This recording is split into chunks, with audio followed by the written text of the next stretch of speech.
poder pertence ao nosso Deus.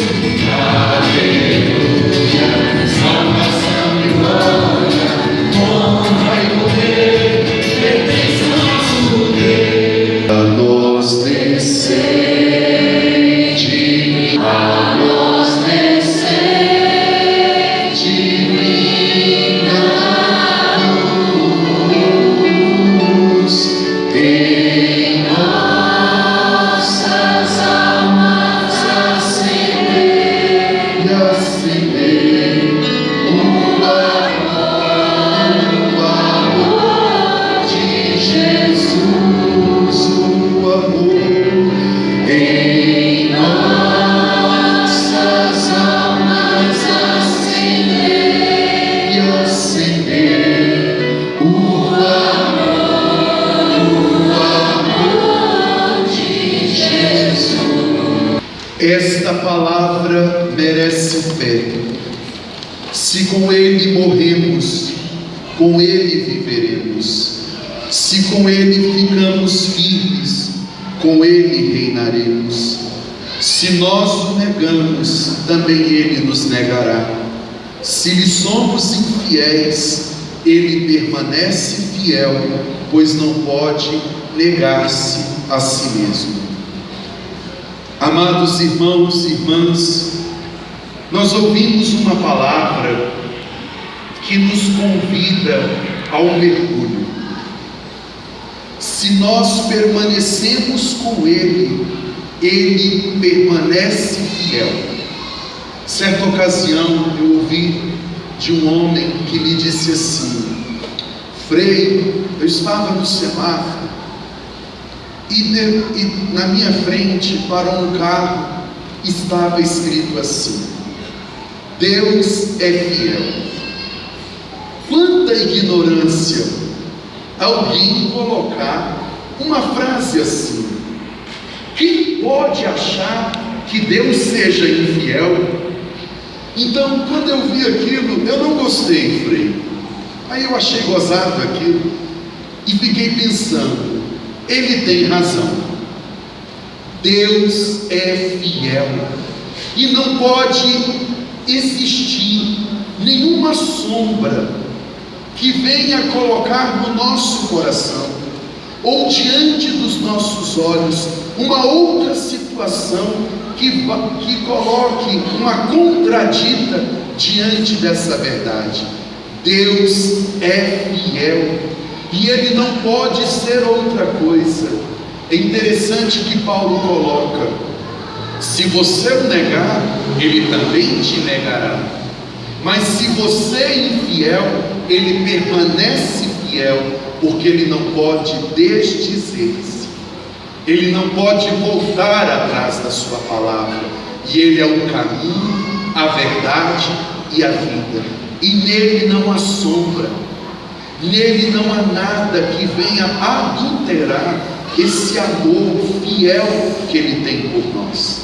Então coloca isso na sua cabeça.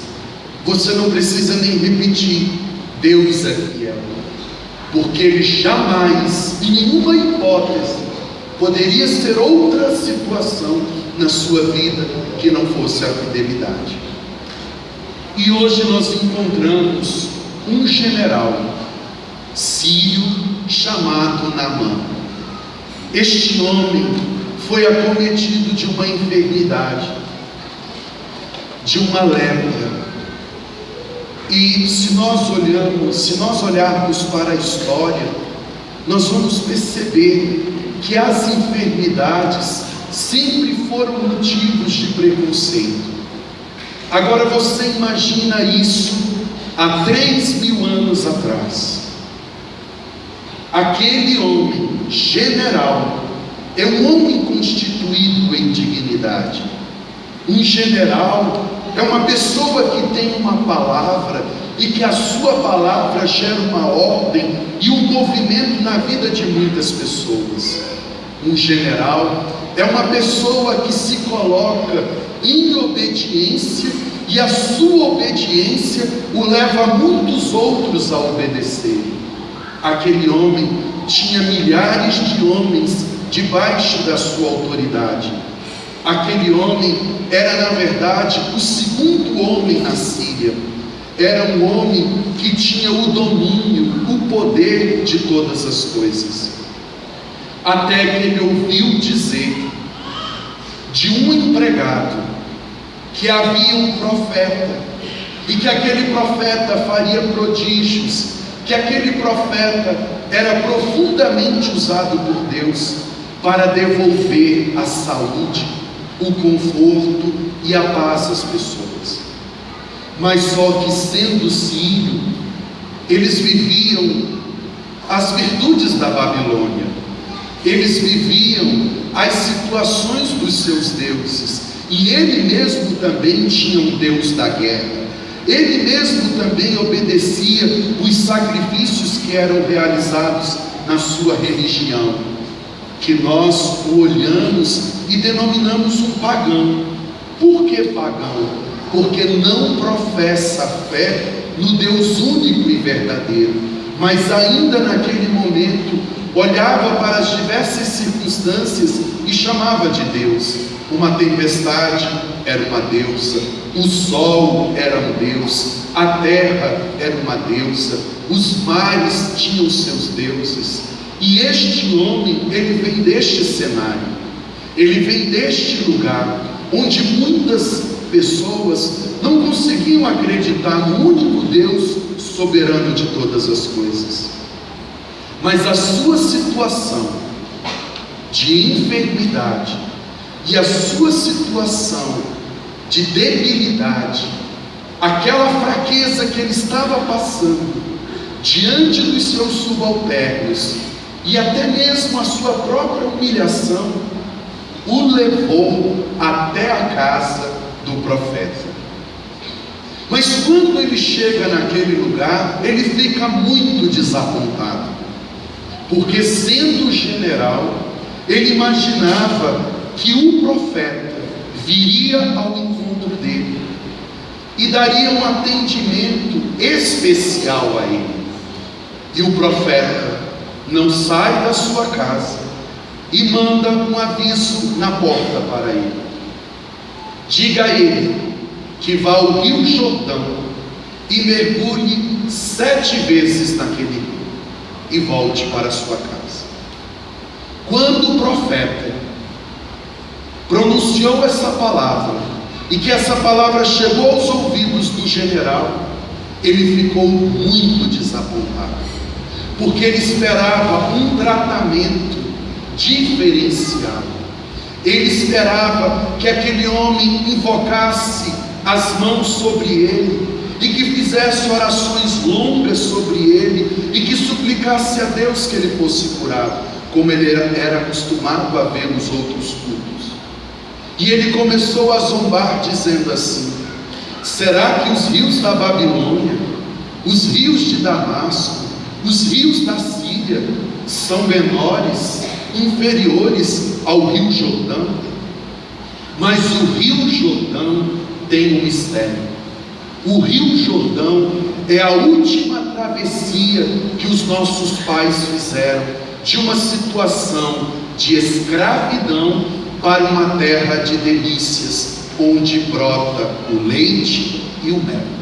Josué ajuda o povo a fazer aquela travessia, e Josué coloca 12 pedras sobre o rio, e os israelitas, pisando nas pedras, alcançam a terra prometida. Mas estas pedras que os israelitas estão pisando, elas são, por méritos futuros, a presença viva apostólica da igreja. O Rio Jordão é o lugar onde João Batista vê a plenitude do Espírito Santo vindo sobre a vida de Jesus. E quando Jesus desce no Rio Jordão, que João o encontra, ele disse: eu não sou digno de desatar as sandálias dos seus pés, eu deveria ir até você. Mas Jesus diz a ele: é preciso que a palavra se cumpra. E o Espírito Santo veio sobre aquele rio, E o Espírito Santo plenificou aquela água. E depois que o Espírito Santo veio sobre a vida de Jesus, e que o Espírito Santo plenificou a água, aquele lugar passou a ser o lugar da regeneração. Ser batizado é a experiência do nascer de novo. E esse nascer de novo está fundado nos apóstolos, as 12 portas de Israel. Os 12 apóstolos se colocaram diante do mundo para anunciar um tempo da graça, e todos aqueles que forem inseridos dentro desta água haverão de ter a libertação, mas não simplesmente uma libertação, mas é a transformação de uma natureza corruptível para uma natureza incorruptível. Acontece que dentro deste rio você morre e ressuscita para nunca mais morrer.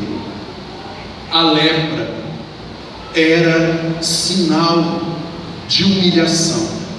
A lepra era um sinal de um objeto de horror. A lepra nos isola e nos coloca naquele isolamento onde nós não conseguimos mais contemplar a luz do sol e onde nós não conseguimos mais ter a convivência saudável com as pessoas. Aquela situação de enfermidade o isolou, e ninguém é criativo no isolamento. O isolamento nos coloca naquela visão turva e até mesmo no mau cheiro das nossas próprias situações. O isolamento nos joga num abismo que vai nos ferindo profundamente e ao mesmo tempo vai cegando os nossos olhos, e nós vamos perdendo a capacidade de escolher e de decidir. Aquele homem fica desapontado, e ele, porque tem um princípio de obediência, porque é um general que sabe o valor de uma ordem, foi até o Rio Jordão, não porque acreditou, mas porque ele sabia o valor da palavra. Vocês se recordam que nosso Senhor Jesus Cristo, certa ocasião, encontrou com um general romano, e ele disse: não precisa ir na minha casa, dizei, porque eu tenho subalternos. Eu digo a um vai, ele vai, eu digo a outro vem, e ele vem. Então dizei uma palavra e o meu servo será curado. Sabe o que é isso? É um princípio. Quando nós temos um princípio dentro de nós, aquele princípio se torna eterno. E o princípio da obediência nos leva à libertação de todo o cativeiro e de todo isolamento. A ordem é criativa e a ordem é transformadora. Essa ordem é do homem de Deus, e ele desce naquele rio. Mas não basta um único mergulho, são 7 mergulhos, e esses 7 mergulhos significa o mistério que se encontra dentro do rio: o batismo, o Espírito Santo, que é a crisma, a Eucaristia, que é o corpo e o sangue do Senhor, a reconciliação, que é o perdão, a unção dos enfermos, que é a restituição das nossas capacidades de servir, o matrimônio, que é um sacramento que comunica a comunhão de família, de esposo e de esposa, e que comunica a graça de Deus, e a ordem, que atualiza o sacramento da ordem, que é o sacramento do Padre, que atualiza a presença viva de Jesus no tempo e no espaço. Então mergulhar 7 vezes dentro daquele rio é mergulhar no mistério do sacramento, mergulhar no mistério que comunica a graça de Deus. E já não é mais o rio. Eliseu, que é profeta e consegue ver em 12 dimensões, além do tempo que está vivendo, não viu o rio, mas viu a igreja.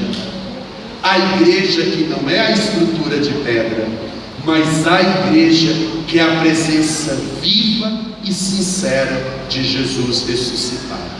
Mergulhar nesse rio é mergulhar na pessoa de nosso Senhor.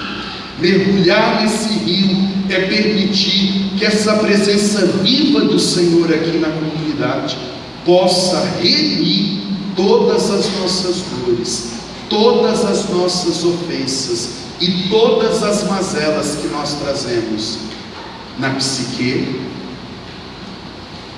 no corpo e no espírito. Então, não significa 1, 2, 3, 4, 5, 6, 7, não. Mas é um mergulho no mistério. Você entra nesse mistério e vai vendo que aos poucos o Senhor vai restituindo. E quando aquele general se levanta daquelas águas, ele já não é mais o general, ele já não é mais o Sírio, um homem que foi atrás de um curandeiro, ou um homem que foi atrás de uma consolação e de um alívio para a dor que ele estava sentindo. Não, ele é um homem que professa a fé no Deus que é misericordioso, em um Deus que fala a nós com gestos concretos de misericórdia e de bondade. Ele sai com a sua pele restituída como a de um recém-nascido. E eu aqui quero fazer memória aquela outra conversa da madrugada de Nicodemos e Jesus, que Jesus virou para Nicodemos e falou: só poderás ver o reino se nascer de novo. Aquele homem não tinha simplesmente uma lepra, mas ele foi uma estrutura usada há 3.000 anos atrás para demonstrar para nós o milagre do Rio Jordão, o milagre do que haveria de nascer do próprio íntimo de Jesus, que quando foi crucificado saiu sangue e água do seu lado, jorrando para o mundo a fonte da misericórdia, fazendo com que o mundo inteiro encontre o rio que leva à vida. E onde chegar esse rio, todos encontrarão vida e salvação. E esse processo é lento e irrevogável, é lento e eterno. Por isso que os leprosos, quando viram Jesus, não se aproximaram. Não sei se vocês sabem, mas os leprosos não podiam conviver na cidade, porque a lepra, eles julgavam que era contagiosa. Então, se você tivesse um contato com um leproso, aquilo ali poderia lhe prejudicar. Então, uma pessoa, quando era diagnosticada com a lepra, ela não só ficava doente, mas ela perdia o convívio da família e o direito de fazer as suas prescrições religiosas. Elas não poderiam entrar no templo e elas não poderiam mais conviver com a sua família, e viviam dentro das cavernas ou dentro dos sepulcros. Essa história do leproso é tão interessante que São Francisco de Assis vai ter uma história com a situação da lepra. Francisco já tinha escutado a cruz quando Jesus falou para ele: vai e reconstrói a minha igreja. Ele ficou muito impressionado que o crucifixo falou com ele. Francisco abandonou a sua casa. Francisco era um nobre comerciante rico, abandona a sua casa, abandona a sua família, vai viver junto dos pobres. pobres, já é um homem que está próximo de Clara, e a vida deles é dar assistência aos pobres, a vida deles é caminhar com os pobres, e ele já começou a restaurar a igreja. Me dá o sino aqui da missa. Vou fazer para vocês aqui. Anda, corre, ligeiro. Venha, moça. Os leprosos tinham sinos amarrados, pedras ou sinos amarrados nas mãos. Se a lepra já tivesse comido a mão, era amarrada no topo do braço, ou então nas pernas. E quando o leproso andava, ele vinha assim. Quando Francisco escutava esse barulho, ele corria. Ele corria. E Tomás de Celano disse que Francisco tinha nojo dos leprosos, e Francisco corria porque tinha medo da lepra. Muitos anos depois de convertido, certa ocasião, Francisco está num lugar, sozinho em oração. De repente ele começa a escutar: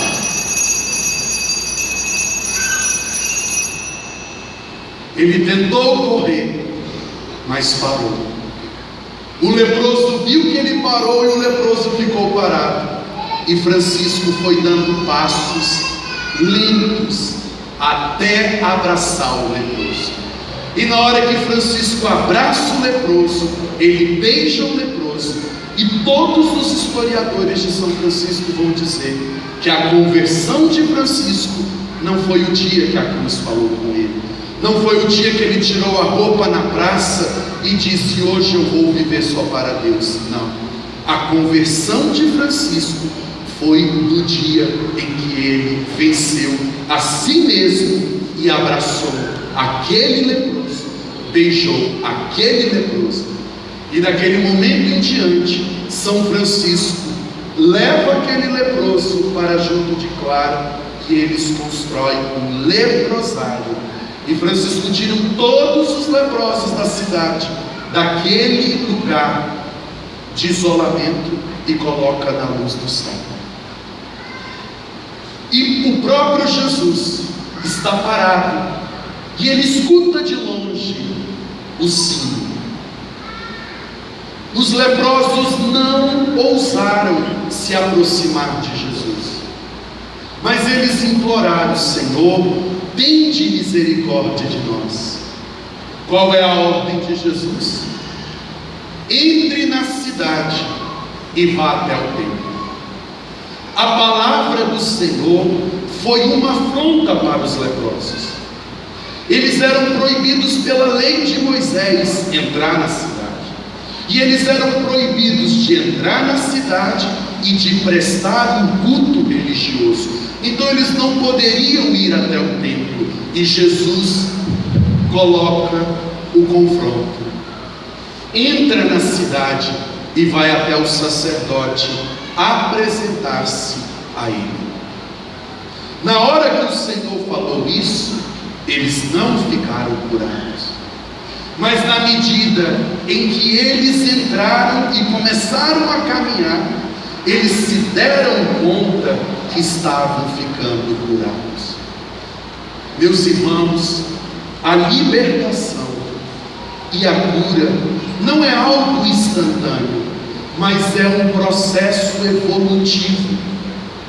Esse milagre da libertação e da cura exige de nós uma caminhada, e essa caminhada exige de nós uma perseverança, e essa perseverança exige de nós um coração centrado na fidelidade de Deus.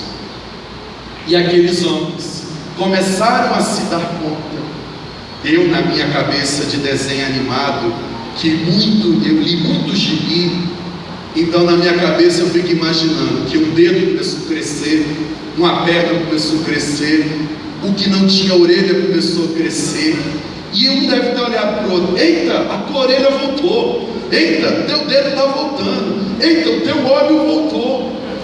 E eles se deram conta na medida em que eles caminhavam, que eles iam sendo restaurados, que eles iam sendo curados, que eles iam abandonando aquela condição enferma e de lepra.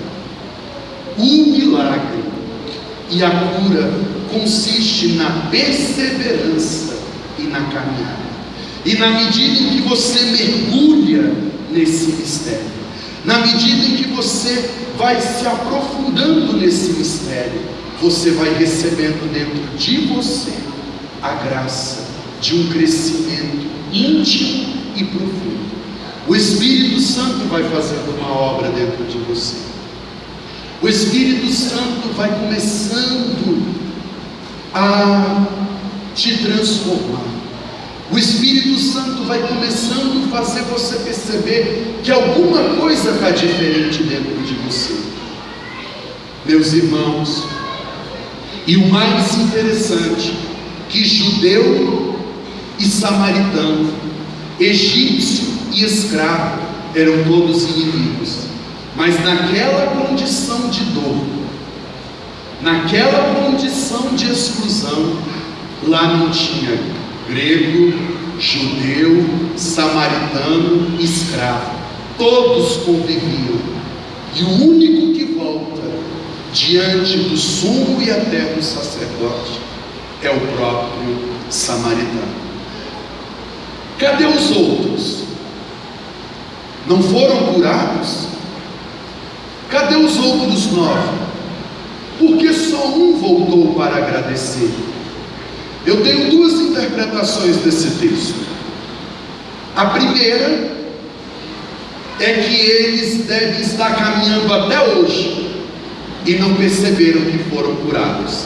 Já tem pé, já tem dedo, já tem orelha, já tem nariz, caminham e até hoje não perceberam que Deus os curou. Ou então eles não tiveram coragem de entrar onde o Senhor mandou.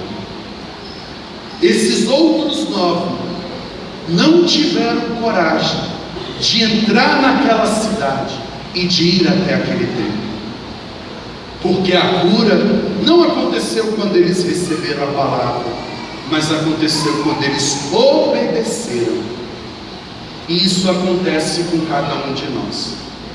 Nós estamos caminhando, e às vezes você chega aqui e você tem algo no seu coração de que você precisa de uma graça para a sua vida, e de repente aquela graça não acontece, mas você começa a perceber que outras situações estão acontecendo dentro de você.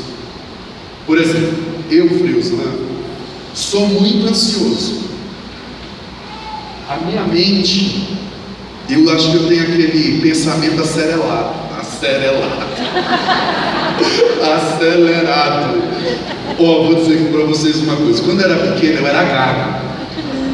Fui gago, sabe? E a minha avó, eu estava assim na casa da minha avó, aí estava distraída, a minha avó vinha com a colher de madeira e fazia pá na minha cabeça. Minha mãe dizia: Dona Tina, a senhora vai matar meu filho. Eu ficava sonso assim, porque ela julgava que se eu tomasse um susto assim de uma vez, aquilo ia curar a gagueira.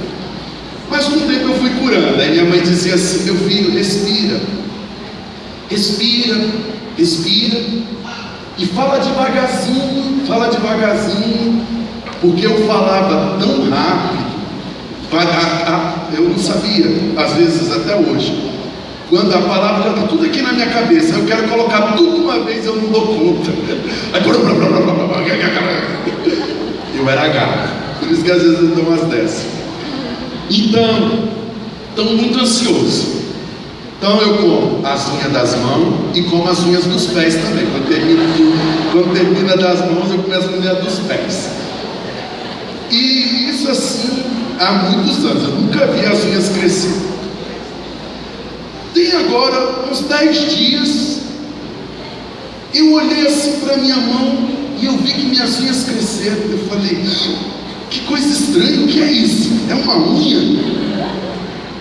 Eu senti que aquela ansiedade, que aquelas inseguranças, que aqueles medos passaram.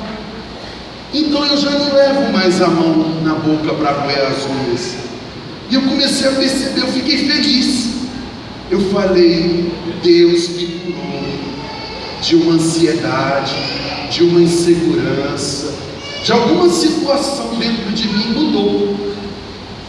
Alguma coisa mudou. Eu não sei ainda o que é, mas eu comecei a agradecer a Deus. E eu percebo muitas outras coisas, mas eu não vou dizer para vocês que é muito íntimo.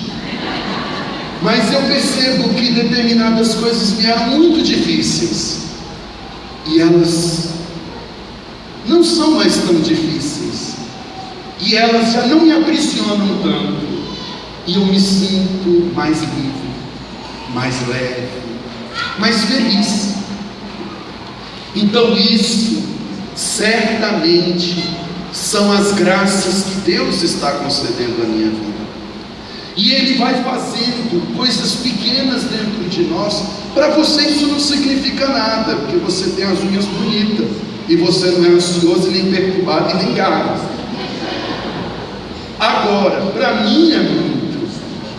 E são as pequenas coisas que a gente vai percebendo. Isso me era difícil, hoje ficou mais fácil.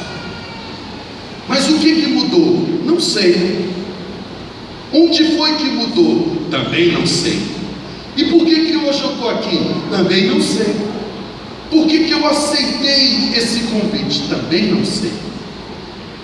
Mas na verdade, deve ser cada mergulho que eu venho dando ao longo desses anos que está proporcionando algumas libertações no mais íntimo da minha alma. Então eu quero te convidar também a fazer essa experiência. Eu quero te convidar também a começar a perceber: nossa, se essa situação tivesse acontecido na minha vida há 10 anos atrás, eu não teria tido essa atitude. Ninguém tem o poder de dizer que tem paciência. Às vezes as pessoas chegam no confessionário e dizem assim: Frei Osman, pequei. O que foi? Eu estou tão sem paciência. Ô minha filha, isso não é pecado não, ter paciência. Isso é que tu não gera fruto. Eu não posso chegar num pé de jabuticaba e falar: dá uma manga aí. É jabuticabeira, não, só tem jabuticaba. Eu não posso chegar num pé de figo e dizer: me dá uma jabuticaba. Não tem. Então, a paciência, a generosidade, a amabilidade, a perseverança são frutos do Espírito. E para que esse fruto cresça em você, é preciso ter um trabalho. Não é esforço, mas é entrega. E o Espírito Santo vai fecundando o coração. O Espírito Santo vai trazendo luz ao coração. E você daqui a pouco, você passou por uma situação que te estressou muito. Você não gritou, você não disse aquele palavrão, você não ficou encolerizado e você manteve a paz. Naquele momento, você está percebendo que a sua lepra está sendo curada. Daqui a pouco você ficou sabendo que fizeram uma fofoca com o seu nome. Aquilo não te entristeceu, aquilo não tirou a sua paz. O Senhor curou a lepra da vaidade. Daqui a pouco você passou por uma humilhação no trabalho, na casa, dentro da família, uma situação que te causou dor. E você percebe que o seu coração não ficou traumatizado, porque você já está sendo curado. Então, vocês certamente estão caminhando há muito tempo. Não sei de onde você vem nem para onde você vai, mas você está caminhando. E você agora é convidado a olhar para a tua mão, para os teus braços, e no espelho e ver o teu nariz. Veja se o teu nariz está no lugar. Se ele tiver, é um milagre. Se você olhar no espelho e ver que tu tem nariz, isso é um milagre. Se você olhar e ver que tem os 10 dedos, é um milagre. Você vai começar a perceber que há 10 anos atrás, olhando para hoje, você é uma pessoa diferente. Você é uma pessoa melhor. Isto é um processo evolutivo do Espírito Santo dentro de você. Imagine a minha avó que tacava a colher de pau na minha cabeça. Será que algum dia ela imaginou que eu ia ser padre e pregador da palavra de Deus, gago do jeito que era? Nunca. Mas esse é o processo de evolução, é um crescimento, e a gente começa a abandonar as bengalas e começa a segurar mais na mão de Deus. Então hoje eu quero falar agora aos corações que volta e meia tem uma fraqueza como a minha, de ansiedade, de inseguranças, de medos, de tristezas, de angústias. Quero falar para você que às vezes se sente assim enfermo. Entra e mergulha na graça de Deus. Mergulha nessa misericórdia que foi destinada simplesmente à sua vida.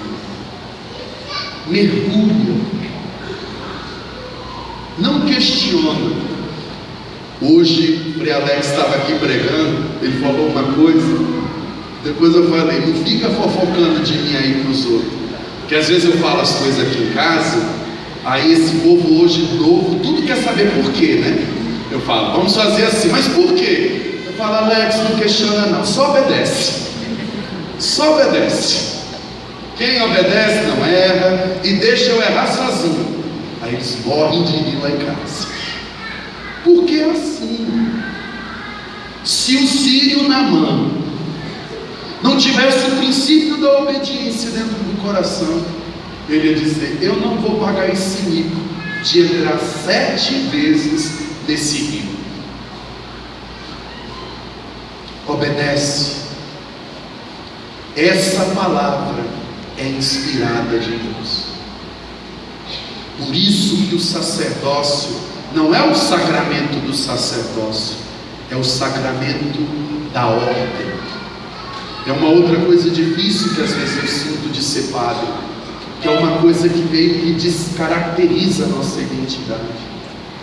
Você tem que obedecer, é fazer o que eu falo, e esse quem fala é o próprio Deus.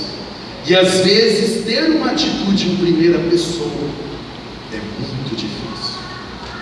Isto é o meu corpo que será entregue por vós. Vocês nunca viram dizer assim, este é o corpo de Cristo que será entregue por vós. Isto é o meu corpo que será entregue por vós. Então eu só digo isso porque eu acredito nessa ordem. Então faça, Oslan, conforme a minha ordem. Não faça do jeito que você quer, mas é conforme a minha ordem. Então hoje eu quero te convidar a mergulhar e deixar a mão de Deus te trazer de volta. E aos poucos você vai perceber que alguma coisa Deus está fazendo no seu interior, na sua mente, dentro de você, e você vai perceber, só Deus faria isso. Não é fraqueza, não é voltar atrás, não é arrependimento, mas mudou aqui, e isso é Deus quem faz. E terminando, quero dizer o que disse São Francisco: o que me era doce ficou amargo, e o que era amargo ficou doce. Esse é o mistério de Deus na nossa vida. Amém? Amém. Olhar nas profundezas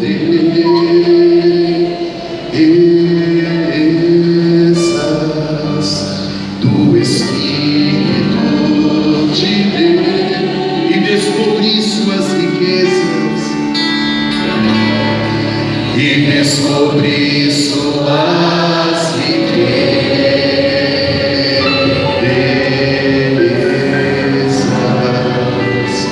em meu coração.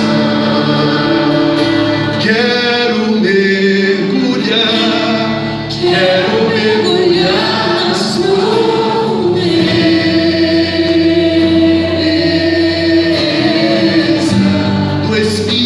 do Espírito de Deus.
Te ajudar a rezar, fecha os seus olhos, se isso te ajuda, e mergulhe agora.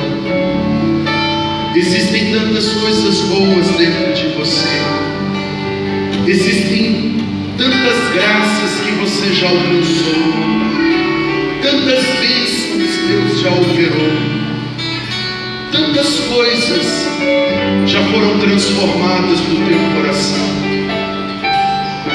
Esse é o mistério de Deus. Mas ainda existem situações que nos humilham. Não faço o bem que quero e faço o mal